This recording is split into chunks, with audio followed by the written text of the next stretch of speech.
إن الحمد لله نحمده ونستعينه ونستغفره ونستهديه ونعوذ به من شرور أنفسنا ومن سيئات أعمالنا.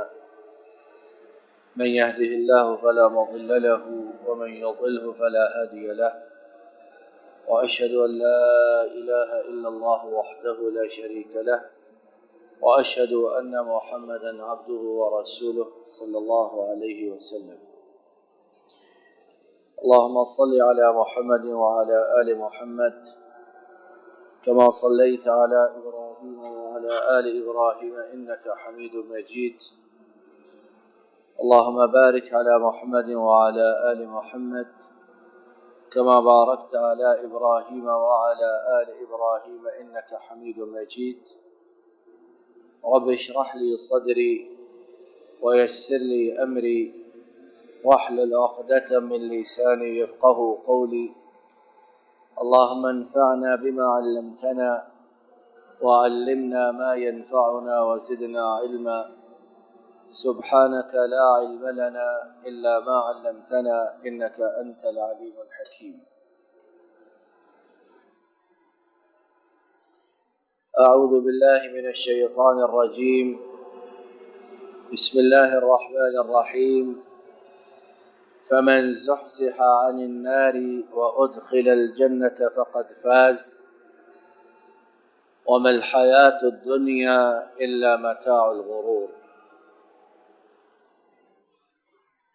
ہر قسم کی تعریف و ستائش اللہ رب العالمین کے لیے، اور ارب ارب درود و سلام امام الانبیاء قائد المرسلین رحمت دو عالم حضرت محمد رسول اللہ صلی اللہ علیہ وسلم پر، اور آپ کے ان صحابہ کرام پر جنہوں نے آپ کی اتباع اور فرمانبرداری کی. پچھلے خطبہ جمعۃ المبارکہ سے ہم نے اللہ کی توفیق سے گفتگو یہ شروع کی تھی کہ وہ کون سی باتیں ہیں، کون سے اعمال ہیں اور کون سے مبارک لوگ ہیں جنہیں رب العالمین اپنے فضل و کرم سے جہنم کی آگ سے آزادی عطا فرماتے ہیں، اور وہ کون سے اعمال ہیں جو انسان اور جہنم کے درمیان رکاوٹ اور ڈھال بن جاتے ہیں، اور اللہ تعالیٰ اپنے فضل و کرم سے انسان کو جہنم کی آگ سے آزادی کا پروانہ عطا فرماتے ہیں.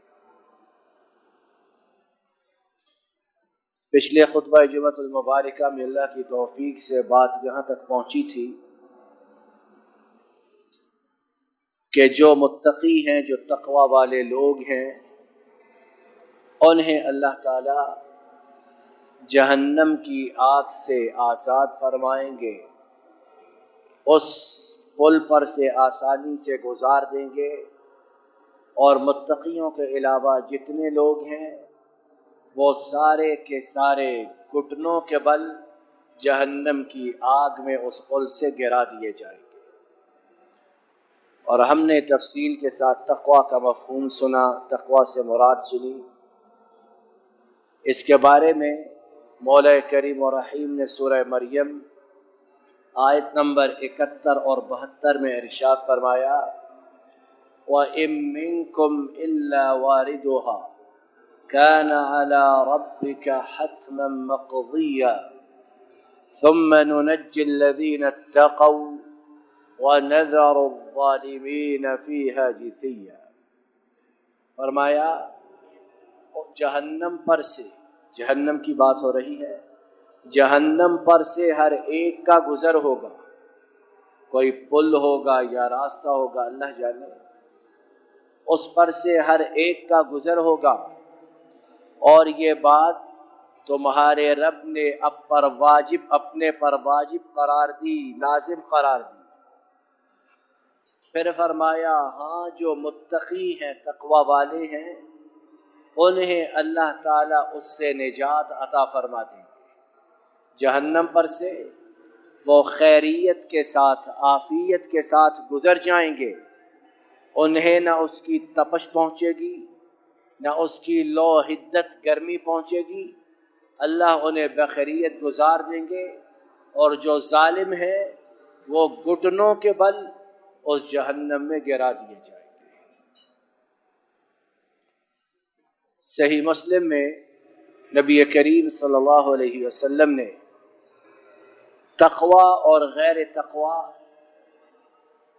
اسے کتنے بہترین انداز میں واضح فرمایا ہے۔ آپ صلی اللہ علیہ وسلم نے فرمایا، حفت الجنت بالمکارہ وحفت النار بالشہوات۔ فرمایا جو جنت ہے وہ لوگوں کے دلوں کے نزدیک جو ناپسندیدہ چیزیں ہیں، جنہیں وہ برا سمجھتے ہیں، اس سے جنت کو گھیر دیا گیا ہے۔ اب نیکی کرنا انسانی طبع پر، دل پر، مزاج پر کتنا بھاری ہے۔ انسان کہتے یار چھوڑو، تھوڑی سی زندگی ہے، اس میں بھی ہم بچ بچ کر زندگی گزاریں، گناہوں سے آلودہ ہونے سے اپنے آپ کو بچائے رکھے تو زندگی کا مزہ کیا ہوا۔ اور جہنم جو ہے اسے شہوات، اسے منچاہی باتوں سے گھیر دیا گیا ہے۔ یہ ہے تقوی اور غیر تقوی، کہ تقوی انسان اپنے آپ کو گناہوں سے بچائے رکھے، اور غیر تقوی کہ انسان اپنے آپ کو اپنی منچاہی باتوں کے پیچھے چلائے رکھے اور اس پر عمل کرنے کے لیے آمادہ کیے رکھے۔ اور اللہ معاف کرے، دن رات 24 گھنٹوں میں ہم کتنی مرتبہ اس تجربے سے، اس امتحان سے گزرتے ہیں۔ کاروبار میں مصروف ہیں، اپنی کسی اہم میٹنگ میں ہیں، اپنی کسی اور مصروفیت میں ہیں، نماز کا وقت ہوتا ہے، دل کیا کہتا ہے؟ اللہ غفور الرحیم بعد میں پڑھ لیں گے، ابھی یہ کتنے مہینوں ہفتوں کے بعد میٹنگ ارینج ہوئی ہے، اس کو چھوڑ دیا تو پھر مہینوں انتظار کرنا پڑے گا۔ تو نماز کو مؤخر کیا اور اپنی منچاہی بات کے پیچھے چلے۔ اسی طرح کاروبار بزنس میں جو حرام راستے ہیں ان کو اپناتے ہیں شارٹ کٹ کے طور پہ، کہ شارٹ کٹ کریں گے، جلدی پیسہ آئے گا، جلدی خوشحال ہو جائیں گے۔ اور جو اللہ نے حلال طریقے کاروبار میں، بزنس میں، نوکری میں رکھے ہیں، اس سے اپنے آپ کو دور رکھتے ہیں۔ آج کے خطبہ جمعۃ المبارکہ کی دوسری بات جہنم کی آگ سے آزادی والی۔ جو چیز ہمیں جہنم کی آگ سے آزاد اللہ کے فضل و کرم سے کرواتی ہے، وہ ایک دن کے لیے اللہ کی رضا کے لیے روزہ رکھنا ہے۔ رمضان کے روزے تو فرض ہیں، ان کی تو شان ہی نرالی، ان کی تو بات ہی بہت اعلیٰ، لیکن کوئی اور روزہ بھی اگر نفل ہو، فرض نہ ہو، وہ بھی اللہ کی رضا کے لیے رکھنا، تو وہ ہمیں جہنم کی آگ سے کس طرح آزاد کرواتا ہے۔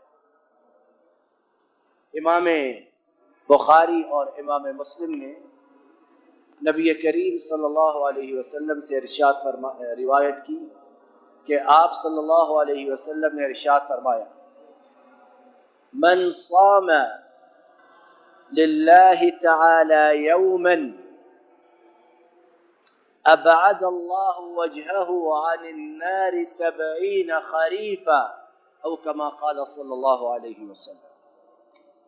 فرمایا جس نے اللہ کی رضا کے لیے ایک روزہ رکھا، رمضان کے تو 29 روزے ہیں، جس نے صرف ایک روزہ رکھا اللہ کی رضا کے لیے، فرض ہو نفل ہو کوئی پابندی نہیں، فرمایا اللہ تعالی اس کے چہرے کو، یعنی کیا مطلب، اس بندے کو جہنم کی آگ سے 70 برس کی مسافت کے برابر دور فرما دیتے ہیں۔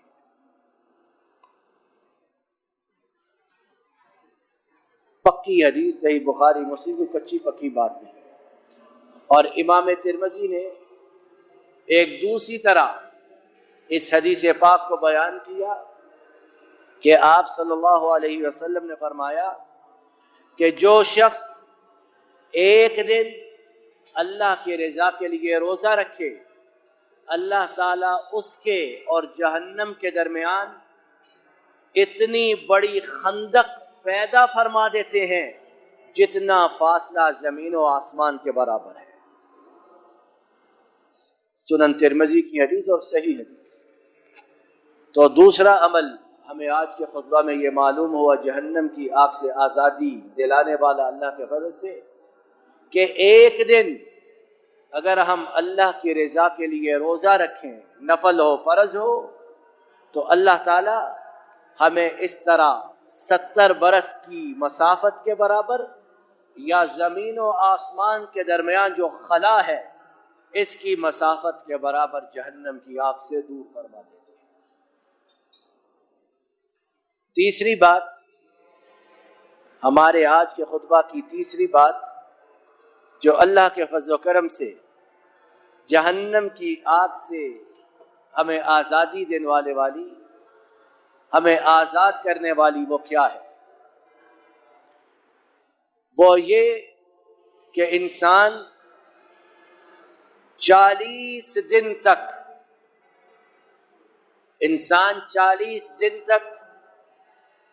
نماز باجماعت کو اس طرح ادا کرے،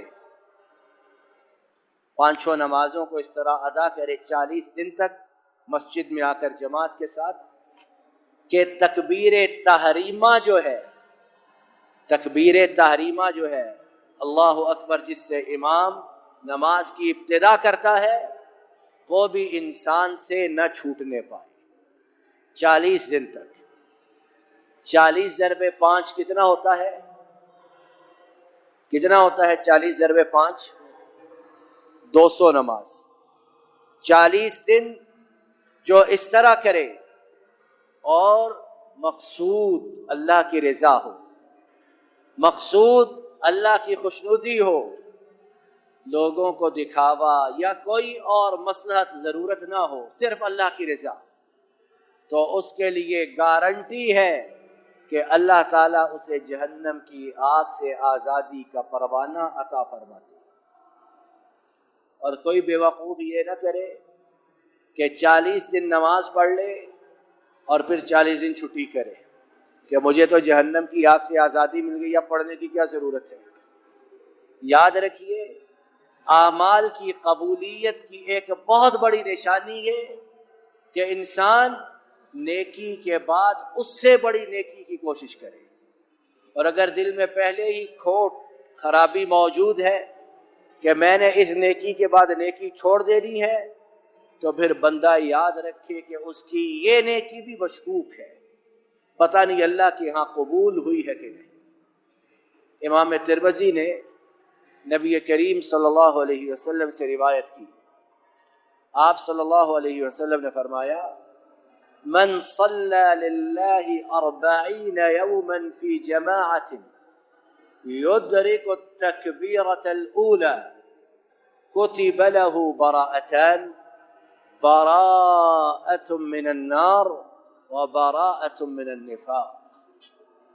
آپ صلی اللہ علیہ وسلم نے فرمایا جس نے 40 دن اس طرح نماز باجماعت مسجد میں آ کر جماعت کے ساتھ ادا کی کہ اس کی امام کے ساتھ تکبیر تحریمہ بھی نہ چھوٹی ہو، اللہ اکبر پہلا جس سے نماز کی ابتدا وہ بھی نہ چھوٹا ہو، تو فرمایا اس کے لیے 2 براءتیں لکھی جاتی ہیں.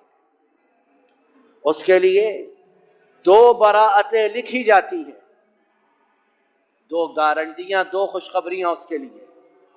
پہلی یہ کہ اسے جہنم کی آگ سے اللہ آزاد فرما دیتے، اور دوسری یہ کہ اللہ تعالیٰ اس کے دل کو نفاق سے، منافقت سے اسے پاک فرما دیتے. چھوٹی بات ہے، چھوٹی بشارت ہے، چھوٹی گواہی ہے، چھوٹی خوشخبری ہے، چھوٹا انعام اور چھوٹی نوازش ہے، اور کام کوئی ایسا نہیں کہ ہم اس کام کے بوجھ تلے مر ہی جائیں، کوئی ایسی بات نہیں۔ جب نماز پڑھنی ہے، جنہوں نے پڑھنی ہے، جنہوں نے نہیں پڑھنی ان کی تو ہم بات ہی نہیں کر رہے، جنہوں نے پڑھنی ہے نماز، اگر دوسری تیسری چوتھی رکعت میں ملنے کی بجائے 5 منٹ پہلے آ جائیں اور تکبیر تحریمہ پا لیں تو اللہ کے فضل و کرم سے کیسا اجر و ثواب ہے کہ جہنم کی آگ سے رب العالمین آزاد فرما دیتے ہیں۔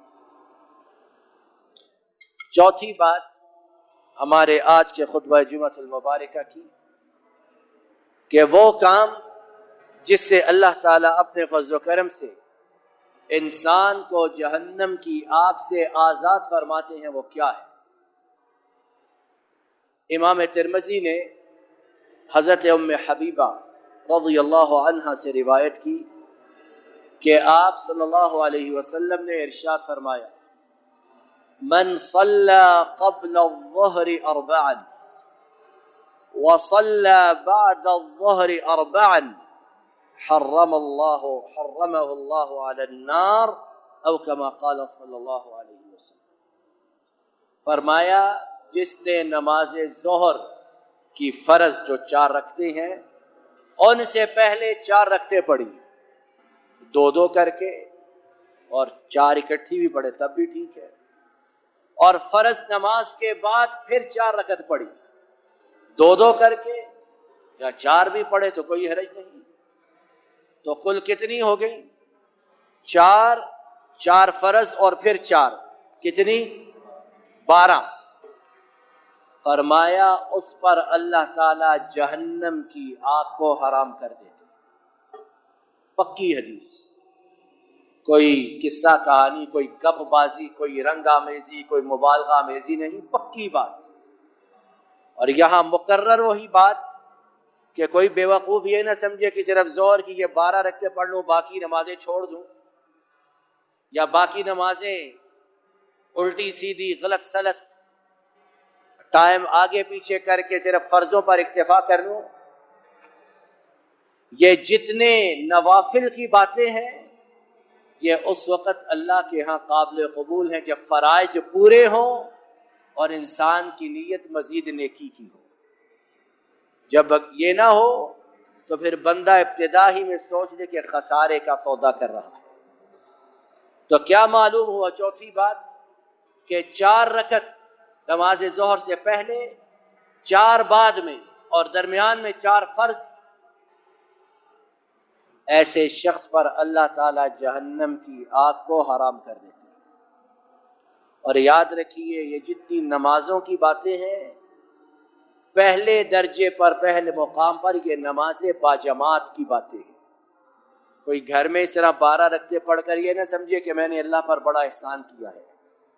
جتنے مسلمان عاقل، بالغ، عقل مند، صحت مند ہیں، کوئی عذر، رکاوٹ، بیماری، سفر نہیں، ان کا مسجد میں آ کر باجماعت نماز ادا کرنا لازم اور ضروری ہے۔ 5ویں بات ہمارے آج کے خطبہ کی جہنم سے آزادی دلوانے والی وہ یہ کہ جو شخص 2 نمازوں کا اہتمام کرے، اور اس کا مطلب یہ نہیں پھر وہی بات کہ باقی نمازیں چھوڑ دیں، باقی نمازوں میں غفلت کرے، سویا رہے یا اپنے کاموں میں مصروف رہے۔ مطلب یہ کہ باقی نمازیں بھی اسی لگن جذبے سے ادا کرے، لیکن ان 2 کا بہت زیادہ اہتمام کرے جن کا ابھی ہم ذکر کرنے لگے۔ جو شخص 2 نمازوں کا اہتمام کرتا ہے، آپ صلی اللہ علیہ وسلم نے آج سے 1400 سے زیادہ برس پہلے، یعنی ہماری پیدائش دنیا میں آنے سے بہت پہلے، اللہ کے فضل و کرم سے ہمیں جنت میں داخلے کی بشارت دی، جہنم کی آگ سے چھٹی اور جہنم میں داخلہ اللہ کے فضل و کرم سے واجب اور لازم ٹھہرا ہے۔ کیا ہے؟ امام ترمذی اور دوسرے ائمہ نے نبی کریم صلی اللہ علیہ وسلم سے روایت کی کہ آپ صلی اللہ علیہ وسلم نے فرمایا من صلی البردین دخل الجنہ او کما قال صلی اللہ علیہ وسلم، فرمایا جس نے 2 ٹھنڈے وقتوں کی نمازیں ادا کی، اور کیا مراد ہے ٹھنڈے وقت کی نمازوں سے؟ ایک فجر کی نماز اور ایک عصر کی نماز۔ اس وقت تو اکثر لوگ سوئے ہوتے ہیں، کاموں سے مصروفیات سے آ کر گھروں میں نیند کے مزے لیتے ہیں، فجر کو بھی اور بہت سے عصر کو بھی۔ فرمایا جس نے ان 2 نمازوں کی حفاظت کی، فجر اور عصر، میں محمد صلی اللہ علیہ وسلم گواہی دیتا ہوں کہ اللہ تعالیٰ اسے اپنے فضل و کرم سے جنت میں داخل فرما دیتے، جہنم کی آگ سے آزادی کا پروانہ اسے اپنے فضل و کرم سے عطا فرما دے۔ انشاءاللہ اسی مقام سے آئندہ خطبہ جمعۃ المبارکہ میں باقی ان چند اعمال کا ذکر کریں گے جو انسان کو جہنم کی آگ سے آزاد کروانے والے ہیں۔ اللہ تعالیٰ اپنے فضل و کرم سے ہمیں صحیح معنوں میں ان کاموں کو اپنی زندگیوں میں لانے کی توفیق عطا فرمائے، اور گزشتہ زندگی میں جو غفلت کوتاہی سستی ہوئی رب العالمین اس سے درگزر فرمائے، اور ہمیں روزانہ کی بنیادوں پر ان کاموں کے کرنے والا بنا دے۔ وآخر دعوانا الحمد للہ رب العالمین۔ ان الحمد للہ نحمده ونستعینه ونستغفره ونستهديه ونعوذ به من شرور انفسنا ومن سيئات اعمالنا، من يهده الله فلا مضل له ومن يضلله فلا هادي له، واشهد ان لا اله الا الله وحده لا شريك له، واشهد ان محمدا عبده ورسوله صلى الله عليه وسلم۔ ان الله وملائكته يصلون على النبي يا ايها الذين امنوا صلوا عليه وسلموا تسليما، اللهم صل وسلم وبارك على عبدك ورسولك محمد صلى الله عليه وسلم۔ اللهم اعز الاسلام والمسلمين واذل الشرك والمشركين ودمر اعداء الدين وانصر عبادك الموحدين۔ اے اللہ تمام بیماروں کو شفا عطا فرما، بے روزگاروں کو رزق حلال و فراخ عطا فرما، بے ہدایتوں کو ہدایت عطا فرما، بے اولادوں کو نیک صالح متقی اولاد عطا فرما، پریشان حالوں کی پریشانیوں کو دور فرما۔ اے اللہ آنے والے مصائب سے، آنے والی مشکلات سے ہماری حفاظت فرما، جن بیماریوں میں آفات میں مشکلات میں ہم پھنس چکے ہیں ان سے ہمیں مکمل طور پر نجات عطا فرما۔ اے اللہ ہمارے ملک کی حفاظت فرما، ہمارے ملک میں امن و امان فرما، ہمارے ملک کو اس موذی خطرناک مہلک وبا اور بیماری سے مکمل طور پر پاک فرما۔ جو اس بیماری کا شکار ہو چکے ہیں انہیں اپنے فضل و کرم سے صحت یاب فرما، اور باقی تمام بچنے والوں کو اس سے بچائے رکھنا۔ اے اللہ ہماری تمام فریاد و التجا کو قبول فرما۔ ربنا ظلمنا انفسنا وان لم تغفر لنا وترحمنا لنكونن من الخاسرين، ربنا آتنا في الدنيا حسنة وفي الآخرة حسنة وقنا عذاب النار۔ اللهم إنا نعوذ بك من جهد البلاء ودرك الشقاء وسوء القضاء وشماتة الأعداء، اللهم أحسن عاقبتنا في الأمور كلها وأجرنا من خزي الدنيا وعذاب الآخرة۔ سبحان ربك رب العزة عما يصفون وسلام على المرسلين والحمد لله رب العالمين۔